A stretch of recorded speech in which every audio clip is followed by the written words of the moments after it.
Salam, selamat pagi Bapak Ibu dan saudara terkasih.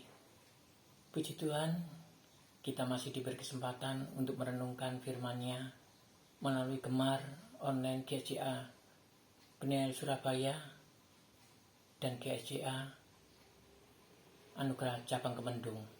Pada hari ini Kamis 7 Desember 2023 bersama saya Supriyadi.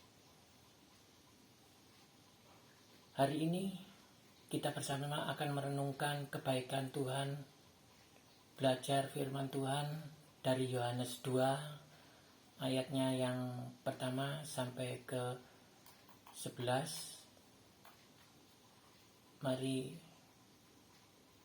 kita baca bersama-sama atau saya bacakan. Pada hari ketika ada perkawinan di Kana yang di Galilea dan Ibu Yesus ada di situ. Yesus dan murid-muridnya diundang juga ke perkawinan itu. Ketika mereka kekurangan anggur, Ibu Yesus berkata kepadanya, "Mereka kehabisan anggur." Kata Yesus kepadanya, "Mau apakah engkau daripadaku, Ibu? Saatku belum tiba." Tetapi Ibu Yesus berkata kepada pelayan-pelayan, "Apa yang dikatakan kepadamu, buatlah itu." Ayat yang ke-6. Di situ ada 6 tempayan yang disediakan untuk membasuhkan menurut adat orang Yahudi. Masing-masing isinya 2-3 buyung. Yesus berkata, pelayan-pelayan itu, "Isilah tempayan-tempayan itu penuh dengan air." Dan mereka pun mengisinya sampai penuh. Ayat yang ke-8, lalu kata Yesus kepada mereka, "Sekarang ciduklah dan bawalah kepada pemimpin pesta." Lalu mereka pun membawanya. Setelah pemimpin pesta itu mengecap air yang telah menjadi anggur itu, dan ia tidak tahu dari mana datangnya, tetapi pelayan-pelayan yang mencedok air itu mengetahuinya. Ia memanggil mempelai laki-laki dan berkata kepadanya, "Setiap orang menghidangkan anggur yang baik dahulu dan sesudah orang puas minum. Berubahlah yang kurang baik. Akan tetapi engkau menyimpan anggur yang baik sampai sekarang." Yang ke-8, ke-11. Hal itu dibuat Yesus di Kana di Galilea sebagai yang pertama dari tanda-tandanya, dan dengan itu ia telah menyatakan kemuliaannya, dan murid-muridnya percaya kepadanya. Puji Tuhan, firman pagi ini sungguh luar biasa ya. Firman Tuhan pagi ini saya beri judul menjadi anggur yang baik. Bapak Ibu yang terkasih, hal ini saya ingin mengangkat kisah mengenai kisah perkawinan di Kana. Ada banyak implikasi yang bisa kita jadikan pelajaran dari kisah ini. Tetapi hari ini saya secara khusus ingin fokus kepada mukjizat yang dilakukan Yesus dengan mengubah air menjadi anggur. Dikisahkan pada waktu itu Yesus dan murid-muridnya hadir di sana, begitu pula Ibu Yesus. Mungkin tamu yang hadir terlalu banyak atau membludak ya, dari yang diperkirakan sehingga mereka kehabisan anggur. Di situ ada 6 tempayan yang disediakan untuk pembasuhan menurut adat orang Yahudi. Masing-masing isinya 2-3 buyung. 2-3 buyung berarti kita sekitar 20 atau 30 galon ya, kira-kira 100 liter bisa ditampung dalam masing-masing tempayan. Yesus berkata kepada pelayan-pelayan itu, "Isilah tempayan-tempayan di tempat itu penuh dengan air." Dan mereka pun mengisinya sampai penuh. Yang terdapat di ayat yang ke-7. Setelah itu Yesus meminta mereka untuk mencedok air itu dan membawanya kepada pemimpin pesta. Dan inilah yang terjadi setelah pemimpin pesta itu mengecap air yang telah menjadi anggur itu, dan ia tidak tahu dari mana datangnya. Tetapi pelayan-pelayan yang mencedok air itu mengetahuinya. Si pemimpin pesta pun terheran-heran. Segera ia memanggil mempelai pria dan berkata, "Setiap orang menghidangkan anggur yang baik dahulu, dan sesudah orang puas minum, barulah yang kurang baik. Akan tetapi menyimpan anggur yang baik sampai sekarang.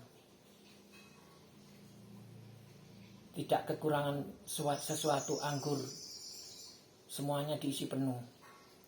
Ini ringkasan dari mukjizat awal sebagai permulaan dari pelayan Kristus secara langsung di dunia. Dari kisah terkenal ini kita bisa mengambil pelajaran penting. Seperti apakah kita saat ini? Apakah air biasa, air yang sedang dalam proses pemurnian, atau menjadi anggur? Seperti halnya Yesus sanggup mengubah air menjadi anggur, Dia sanggup mengubah kita yang biasa-biasa saja menjadi anggur yang baik, yang bisa memberkati, membawa sukacita bagi banyak orang. Yesus sendiri mengisi tempayan itu dengan air. Ini berbicara mengenai pentingnya kita mengisi diri kita secara teratur dengan firman Tuhan yang hidup. Firman Tuhan sungguh penting dalam hidup kita.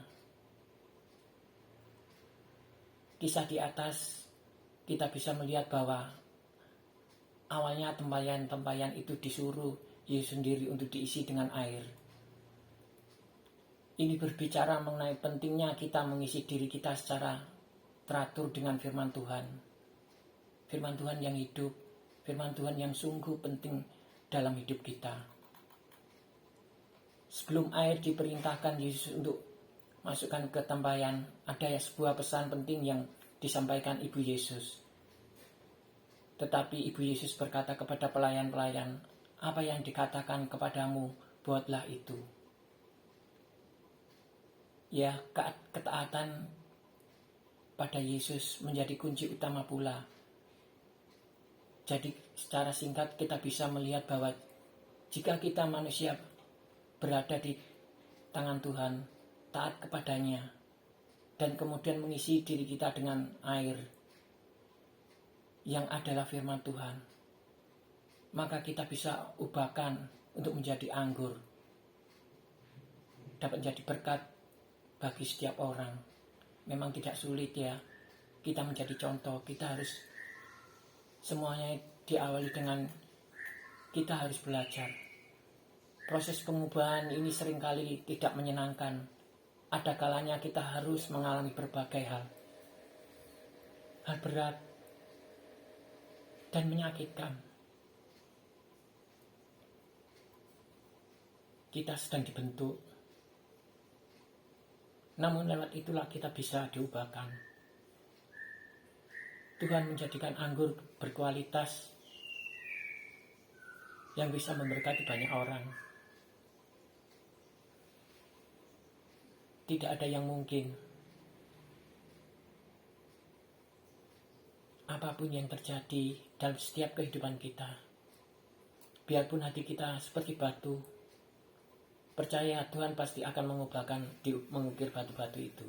Hidup kita biasa-biasa saja, bisa dipakai Tuhan agar bermakna bagi orang lain. Untuk itu, kita harus rela ditegur, dikoreksi, diajar atau malah dihajar jika perlu.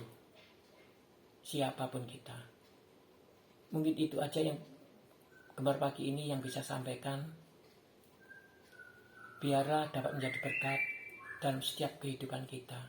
Siapapun kita, apapun latar belakang kita, Tuhan bisa pakai itu. Semuanya itu menjadi berkat. Dibutuhkan adalah kerelaan kita untuk diubahkan dan dipakai agar menjadi berkat. Ketaatan kita secara penuh, melakukan apa yang Dia perintahkan, lalu mengisi kita dengan firman Allah. Sungguh luar biasa firman Tuhan pagi ini ya, biar menjadi berkat kehidupan setiap kita. Sebelum saya akhiri Gemar pagi ini, mari kita berdoa. Kembali kami syukur kepadamu ya Tuhan. Terima kasih atas segala kebaikan-Mu ya Tuhan. Engkau baik, Engkau sangat baik ya Tuhan. Engkau masih memberi kesempatan sampai pada hari ini ya Tuhan. Tuhan, sebentar kami akan menjadi, ajarkan setiap kami ya Tuhan. Sebentar kami akan melakukan aktivitas pagi ini ya Tuhan sampai malam. Sertai kami, keluarga kami, teman-teman kami, saudara kami ya Tuhan. Ajarkan kami selalu sabar, ajarkan selalu berjalan seturut kehendak-Mu ya Tuhan. Ampuni Tuhan segala dosa dan pelanggaran kami. Layakkan kami hidup di hadapan-Mu ya Tuhan. Terima kasih Yesus, terima kasih. Ini doa kami alaskan hanya dalam nama Tuhan Yesus Kristus. Haleluya. Amin. Mari bergemar, Tuhan Yesus memberkati.